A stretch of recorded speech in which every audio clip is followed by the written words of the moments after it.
Relationship marketing refers to those activities that are aimed at developing and then managing long-term relationships with your customers, with your clients, with your patients.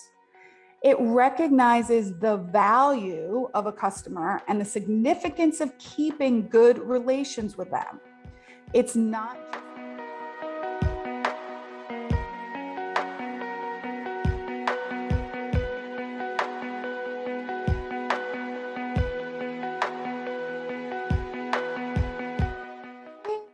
Hey, welcome back to another episode of Female Empowered. I'm your host, Krista Gurka, and if you're catching me live on Facebook, welcome. You can go ahead and copy or post or comment in the chat, say hello. I see that they're doing captions right now on Facebook, which is great, except that they spelled my name wrong. People, you spell my name Christa, not with a K. So anyways, enough about that. You're not here to learn how to spell my name. You're learn how to make things happen for your business. So let's get to it. Today, what I'm going to talk about is the feminine-based approach that is guaranteed to make sales easier for you and your business. So if you're the kind of person, if you're right now feeling like the current state of fitness and general marketing trends in fitness just leave you feeling icky, to be realistic, or do you think like there's no way I can do that? So now you're thinking I don't have what it takes to sell in my business. Do the heavy like bro marketing tactics make you feel out of alignment with your values, with your personality, with your purpose?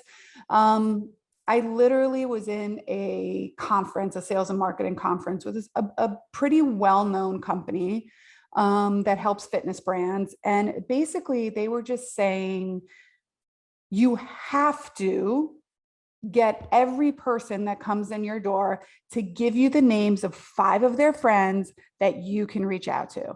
Now, I don't know about you, but if one of my friends gave somebody my name and phone number or email, I'd be like a little bit pissed. Like I get enough emails a day and texts and stuff. I don't want them giving out my personal information, nor would I want someone asking me, hey, you can't leave here without like giving me 5 people that I can call and sell to.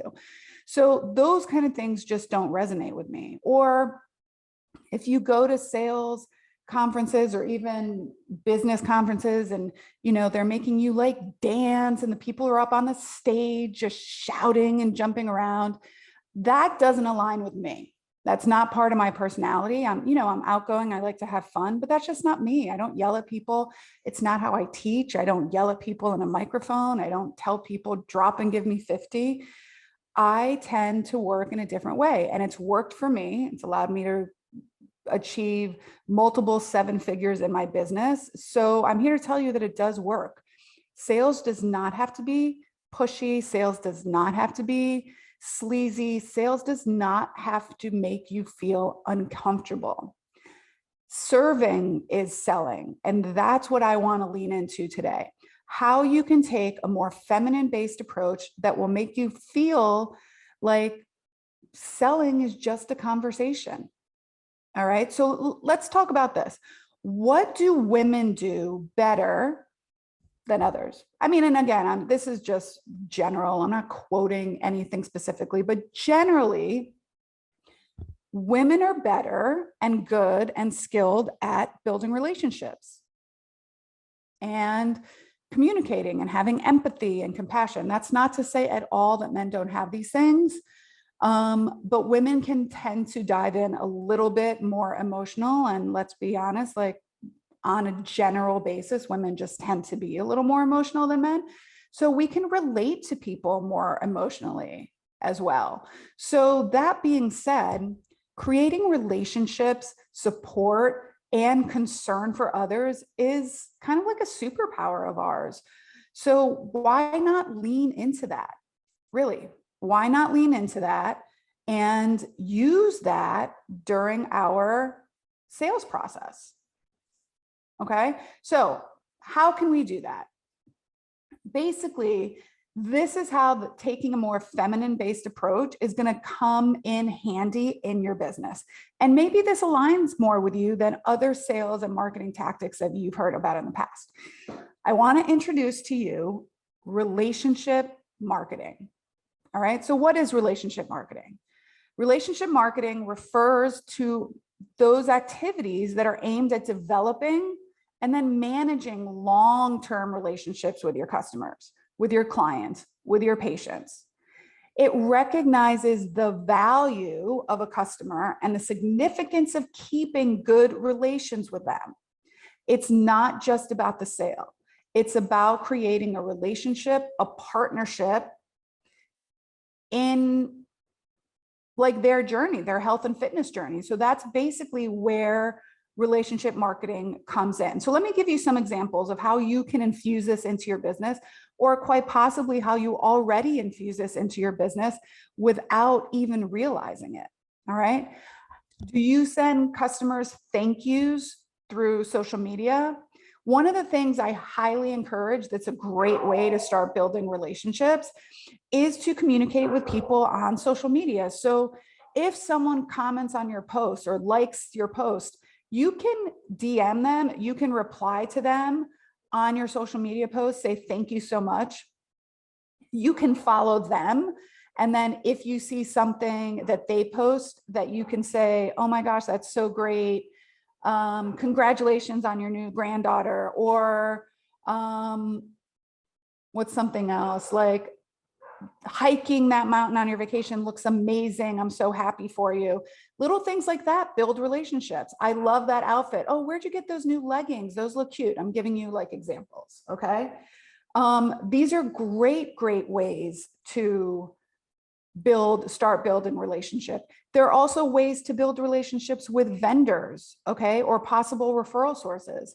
Say that you are a Pilates studio, okay, small Pilates studio, and what kind of businesses work great, or referral sources would work great for Pilates studios? Maybe physical therapy companies, maybe chiropractors, maybe acupuncturists. So if there's other acupuncturists or chiropractors or physical therapists in your area, and you follow them, and they're solopreneurs and they're small business owners like you, again, like their posts, excuse me, comment on their post, save their post, share their post, DM them, say that was a really great thing, I have a question for you, or just say, hey, I totally feel you on that. Right? Start to create. That's how one of the ways you start to create relationships with people. Can you send them an actual surprise gift card? Maybe a Starbucks gift card. You can do those digitally now. You can just grab a link and you can send it to them via email. You can, maybe if someone has referred a lot of people to you, you can send them a gift card to Athleta, especially we're in fitness, Athleta, Lululemon, get a massage. You can solicit your customers' feedback by asking their opinions, doing surveys, doing polls, maybe even reaching out to them via phone calls. What this does is it conveys to them an impression that their opinions are valued. And it helps to create better products and services for you because you're really understanding the inner workings, the buying patterns, the psychology of your actual clients. I also think this is a great thing to do for your team, for employees, because having good relationships with your customers also means having great relationships with your employees. All right. So basically what you're looking at with relationship marketing is attracting, maintaining, and enhancing that customer relationship, that relationship you have with your clients, with your patients, even with your vendors, and with your employees. All right. Servicing and selling to existing customers, to your existing client base, is just as important to long-term success as acquiring new customers. And personally, in my own personal opinion, it's actually better. I believe that it actually yields a much higher ROI, and it's a lot less expensive. It is much more expensive to constantly have to go out and be acquiring new customers than it is to maintain and keep selling to current customers? Well, one, new customers are cold. It's harder to sell to a cold audience. Returning customers are warm, not even warm, they're hot. They've bought from you before. It's much easier to continue to sell to someone who's bought from you before. Okay. Good selling is necessary to start the relationship, but good service is necessary to retain the relationship. I'm going to say that again for you. Good selling is necessary to start the relationship, but good service is necessary to retain the relationship. So how do we make this work for you and your business? All right. Excuse me. Attempt to build goodwill and confidence in your customer's mind by showing them that you care. All right. What happens now is that it makes selling more about conversation than about conversion. It's about getting to know your customer, getting to know what their wants are, what their fears are, what their needs are, and providing them a service, an offer that really aligns with what it is that they want. Building these kind of good interpersonal relationships with your customers is integral and necessary for small business management. All right. Let me give you a very general example, super general. Okay. Think the small mom and pop shop, like the small mom and shop bakery. Okay. It's a perfect example of how to illustrate the essence of what I'm talking about here with relationship marketing. All right. The small baker knows all their customers, right? They start to know them by name. They start to know that Jane comes in every Friday with her granddaughter, and maybe they have a little cookie ready for that granddaughter. And then it starts to build relationships there, right? The owners become familiar with their customers' needs, their likes and dislikes. Maybe over like a holiday, they're like, hey, I made that babka that you like. I'm not a baker. I'm terrible at baking. I'm not a good cook. I like babka. So, and I love sweets. So maybe you're like, I made this special with you, or I didn't put the almonds in it. I know you don't like the almonds. How can you continue to provide services tailored to people's individual needs? And then you can also plan for around the basis of what your customer really wants. Okay. The bond of loyalty is built now over time, and it's harder now for customers to leave because they know you, they like you, they trust you, and they recognize that like them being loyal customers to you not only has an impact for you and your family, but for the community around you and around them, right? So let me give you an example of fitness. So say, for example, you run a HIIT studio that has treadmills and rowers, things like that. And you have some clients that come in all the time, right? Loyal customers. Maybe you know they like a certain treadmill, right? Maybe you can say, hey, Jane, I got, treadmill number 1, I got it set up for you. We're going to do this. Or especially if you're working one-on-one with people, you can say, I know you don't like to be in the larger group room. So we're going to do our private today in the smaller room. I've got you covered, right?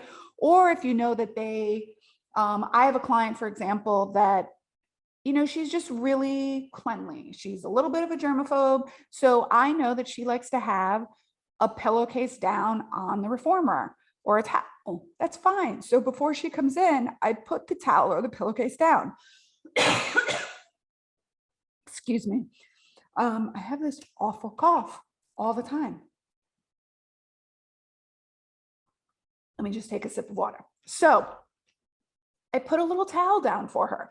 She likes that. She likes that I prepare it for her ahead of time. Sometimes I'll have her watch me clean the machine so she knows that I cleaned it right before her. If you know that you have clients that need a towel, maybe they sweat a little bit more in your Pilates class, maybe say, hey, I brought a towel out for you. Here you go. Bring a water for them. Little things like this make a big difference. And it shows your customers that you actually care about them. It starts to build relationships. All right. So remember, attracting new customers to your business is only the beginning. It's only the beginning. And it's much more costly to constantly have to be attracting new customers. It's also much more costly to always have to be attracting new employees as well, which is why on another podcast, we're going to talk really about the same exact thing, but how you keep and retain employees, okay? Because training new employees can cost some businesses $4,000, $5,000, $10,000. We don't realize it, but that's the cost of having turnover in your business, okay? The best companies, and all of you out there are the best companies, the best business owners, view new customer attraction as the launching point for developing and enhancing these long-term relationships, which really is the foundation for a stronger and more sustainable business. When you know that you have sustainable recurring revenue every single month in your business because you have these same clients returning over and over and over again, it's very powerful.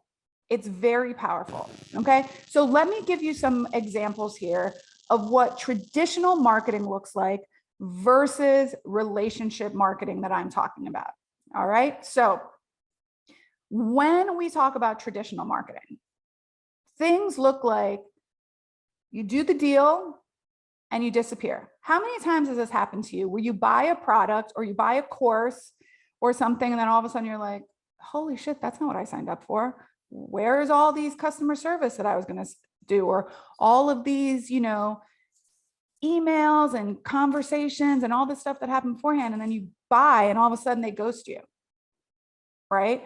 So you do the deal and they disappear. People that are constantly pushing price.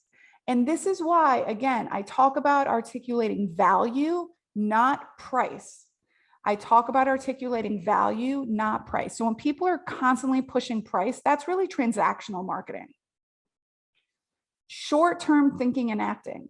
When your salesperson, your marketing person, or you as a business owner is only thinking about acquiring new customers and you're not thinking about this onboarding, this retention strategy, it's only the beginning, all right? You're only thinking short-term instead of long-term. And basically your business is built on acquisition, which in my opinion is not sustainable. It's really hard, especially for small businesses, to only build your business on acquisition. There's no structure in ongoing business. So there's no onboarding, there's no retention strategy, there's no service strategy. How do you wow those customers? How do you keep them renewing and coming back for more? And this, again, you're talking about selling focus, sales focus, price focus, short-term focus, short-term empathy, okay? Short-term empathy, which is like, oh, I hear you, and then they buy the deal, and then you don't hear them anymore. All right? They have a foundation. Transactional marketing is also based around sale telling, not service selling. All right? So transactional marketing is based around sale telling, always talking about the sale, and not service selling. We're not selling the service and value that we're providing. They're just pushing the sale. There's little to no after-sale support, and the after-sale service is usually poor. All right, and then basically the deal's the end. You're in the pursuit of the deal, and then the deal, when this deal is done, people are out. So that's relationship marketing. That's transactional marketing. Heavy on price, heavy on sale, results oriented, pushing pace, okay? The pursuit of the deal instead of on things post-deal. So now let's look at what is different about relationship marketing, which is what I'm talking, which is what is a little more of a feminine-based approach, and what I think will resonate with a lot of you, because when I have conversations with a lot of you about selling, you just, most women don't feel comfortable with it. And I posted something about these money blocks on my social media recently, that people have this money block that you can either help people or make money, that they're mutually exclusive, and they are not. You can help people and make money. You serve, so you deserve. Okay? So here's what we talk about when it comes to relationship marketing. You offer the most value personally and professionally. So notice, I did not say the best price. I didn't say you were the lowest price. I said you offer the most value. So what does value mean? Well, this is where really understanding who your customer is, how they think, the psychology of their buying patterns, and what it is that they want. Okay, so value for some people means convenience, location, where are you located? How long does it take to drive there? Do you have parking? Quality, how good of a quality of a service that you're providing are they getting?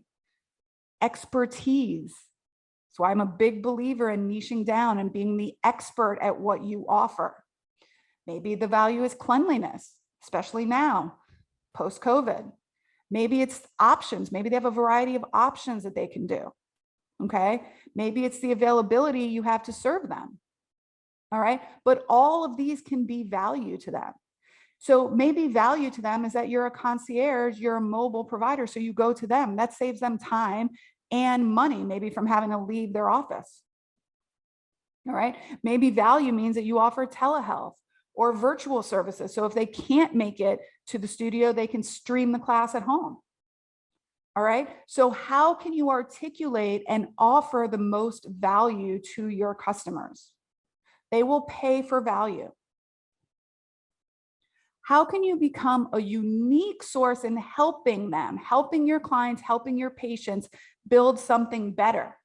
This gives them peace of mind, right? How can you take away their pain so that they can function better?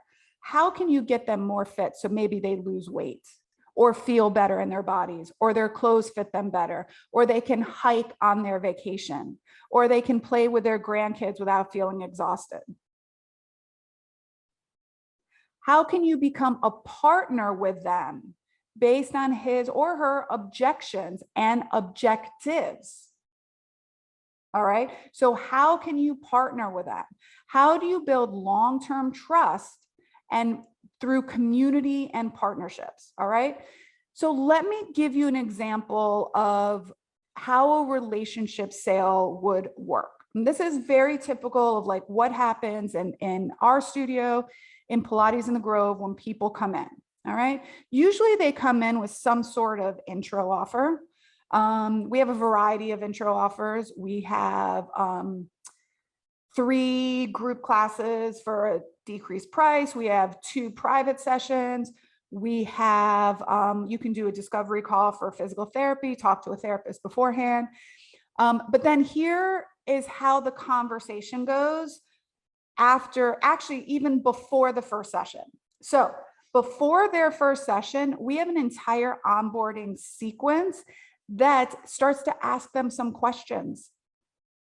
As soon as they schedule their appointment, they get an email that asks them some questions. What are your goals? And they have a little link that they can link to, and then we can see that when we track our metrics in our email software. Okay, then it starts to tell them a little bit about our business. So usually every quarter we change one of our core values in our email. So right now I think it's customer commitment. So we say here at Pilates in the Grove, one of our core values is customer commitment. We are committed to meeting you where you are and getting you to where you want to go. Hit reply and let us know how we can do that. Okay, then it's another follow-up email with a video of what to expect when you come in. It shows people where to park. It says here, you're going to meet Ariel or Darby, our front desk, our client concierge. Here we have a place to put your belongings. Here's what the machine looks like, right? So they're already getting to know us a little bit. People don't like to be surprised. By the time they come in, we know their name. Okay. We have our clients, our staff introduce themselves by name to them. We give them a little tour sometimes. And then after the class or individual session, we have a direct conversation that goes something like this. So, hey, Jane, how'd you like that session? Oh, thank you so much. It was really great. I really enjoyed it. So was this your first time doing Pilates? Was it everything you thought it would be? Was it harder? Is there anything that, you can give us feedback on, before you leave? No, I thought everything was great. All right. I'd love to be able to talk to you a little bit more about some of the packages we offer. Would that be okay? Sure. I'd love to hear about them. So what I'd like to hear from you first is, do you think that Pilates is something that you're going to do solely, or do you do other things? Do you run or go to CrossFit or everything else? Do you think you'd want to do it once a week, twice a week? What does your schedule kind of look like? Well, right now I still, work from home. So my schedule is a little inconsistent. I don't know if I could be on a set schedule yet. Okay, great. So what we recommend for some people, that if you think you're only going to be able to come like once a week or twice a week, what we would probably recommend that would work for you best to start is one of our group class packages, because there's a year expiration date, and you can come, as often during the week as you want. So how does it sound if we start with a 10 class package? Here's the price point.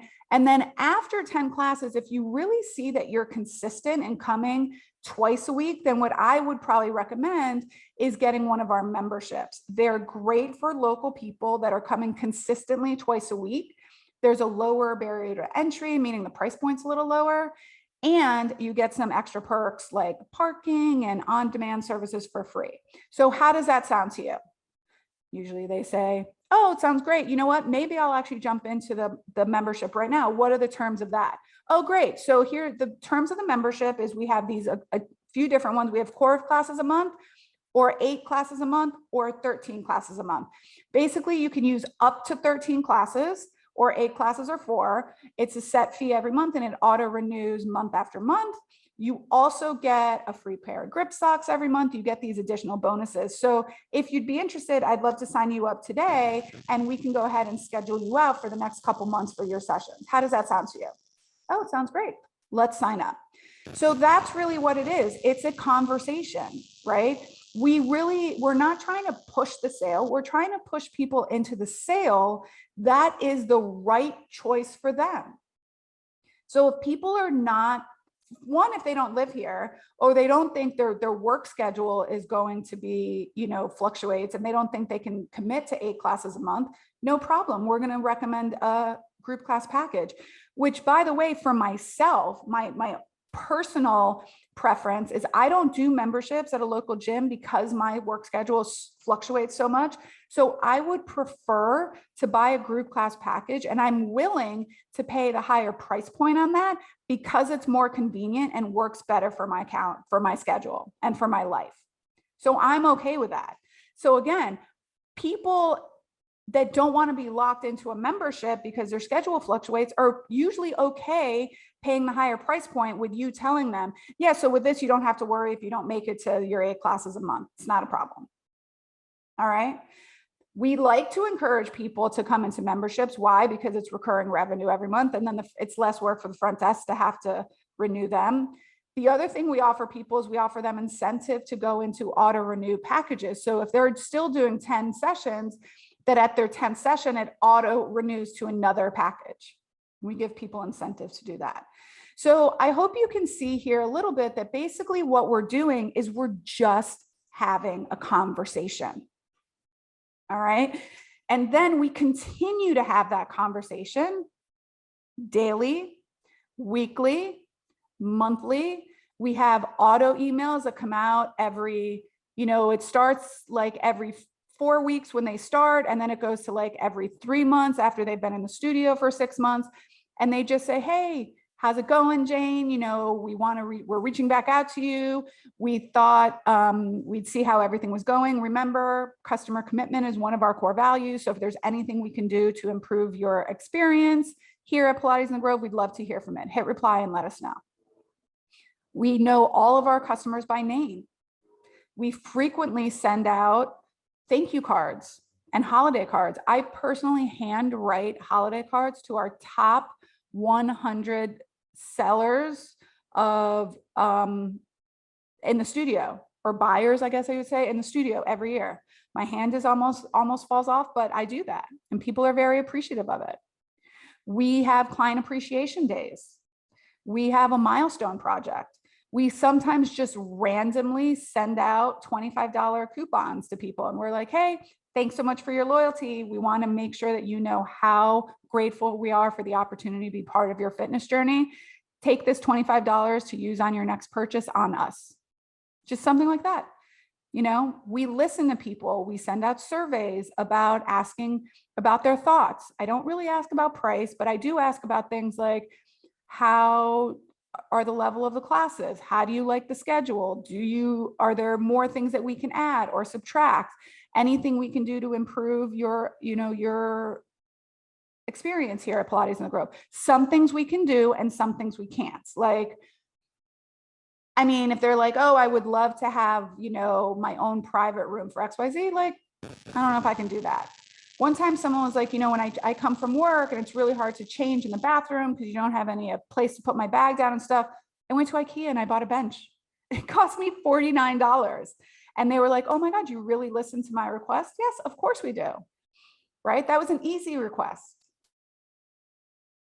All right. So there are things that you can do, and there are some things maybe we're not able to do, right? But at least you listen to them and you can acknowledge. And if you can't do some things, like we just had to make the decision to cut our live streaming. We were losing money with it. And unfortunately, we had a capacity issue and we needed the staff that was teaching the live streaming to teach in studio. And we knew that some people were going to be upset by it, but we really reached out to them and we said, we're so grateful that you've stuck around with us this long. Unfortunately, we're going to have to terminate our live streaming services, but we have this other offer for you. We're going to offer you a month free in our on-demand, and we're going to roll you into our on-demand subscription, which is 2 new pre-recorded classes. And we're going to have 1 live streaming class every week that you can still attend to. We hope you'll stick with us. We understand that it may not be the answer you want to hear or something like that, and a couple of people can get upset, but sometimes as a business, you have to make certain business decisions that are best for the company. But I always say things like, we call this at our studio the AAA offense. Acknowledge what you hear. Okay. That might mean, I hear that you're upset that the pricing went up or we had to switch instructors. Ask permission-based questions, which means, just like I said in that example of what relationship marketing looks like, things like, would it be okay if I explained a little bit about our memberships and packages for you? Then they give you an answer. Why, yes, it would. Okay. And 3, let them tell their story. Allow them to tell their story. That's 3 A's. Acknowledge what you hear, ask permission-based questions, and allow them to tell their story. Okay, so those are the ways that relationship marketing really has helped our business. And it really makes it not feel like selling, especially to me. I'm making an offer. I am making an offer. I'm telling them how we can help them, how we can serve them, how we can support them. And then the ball is in their court to decide if they're going to invest or not. It doesn't make me feel sleazy. It doesn't make me feel icky. I'm presenting an offer that I know will help them and is the best for them. And then the decision is theirs. And I always tell them, by the way, you can change your decision. Do you want to eventually leave the membership to go into a package? Great. Do you want to start with a package and go into a membership? No problem. All right. So you just have to decide what kind of business, where you want to stand on certain things. All right. And what kind of conversations you want to have with your customers that will lead to conversions. Okay. Conversations lead to conversions. And that's all you have to understand. So I hope that you really enjoyed this. I enjoyed talking about it a little bit. I really love to bring this kind of insight to you that you could be like, oh, that's all I have to do. Yeah. And most of you ladies out there, most of you women, most of us business owners, we provide an incredible service. You are amazing practitioners and fitness enthusiasts and service providers. And there's nothing wrong with asking for money in exchange for the service you offer them. Okay. So, but you don't have to be forceful about it. It doesn't have to feel uncomfortable. Again, having the conversation and allowing somebody to make that decision, right? You're responsible for the conversation. You're not responsible for somebody else's decision. And you're not responsible for their budget. Okay. So that's their decision on what they want to invest their money in. And you don't have to have judgment on that. Okay. Let that go and understand that making money and helping people are not mutually exclusive. You can make money and help people at the same time. In fact, I would say to you, the more money you make, the more impact you can have on your community. All right. The more people you can help. So let's flip that mindset on its head and say, the more money I have, the more money I bring in, the more people I have the capacity to help in my community. That's where you want to be. All right. And I know you can get there. I also know I can help you get there. So this is me having the conversation with you. If you are a female entrepreneur in healthcare, physical therapist, in boutique fitness, Pilates studio, yoga studios, HIIT studios, spinning, bar, right? And you're interested in growing your business, in growing to and through six figures, to and through $350,000 in revenue and more, while at the same time cutting your client-facing hours in half so that you are not doing all of the work in your business, I invite you to reach out to me. I have two amazing programs, and I will say they're amazing because there's great results in it. Okay? We have amazing female business owners that have had great results in their business.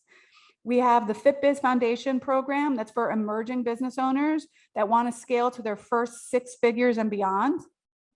And then we have our higher tiered program that's our inner circle mentorship for female business owners that are ready to grow a team, that are ready to empower their team and hold them accountable and stretch beyond the $300,000 revenue mark while at the same time cutting your client-facing hours in half. All right. So if you're interested in that, I invite you to go visit my website, kristagurka.com, go to the Work With Me tab, and you can see all of the information. Or go ahead and just DM me over on Instagram. I'm at Krista Gurka, and if you're not ready for that yet, just continue to absorb this free content for you.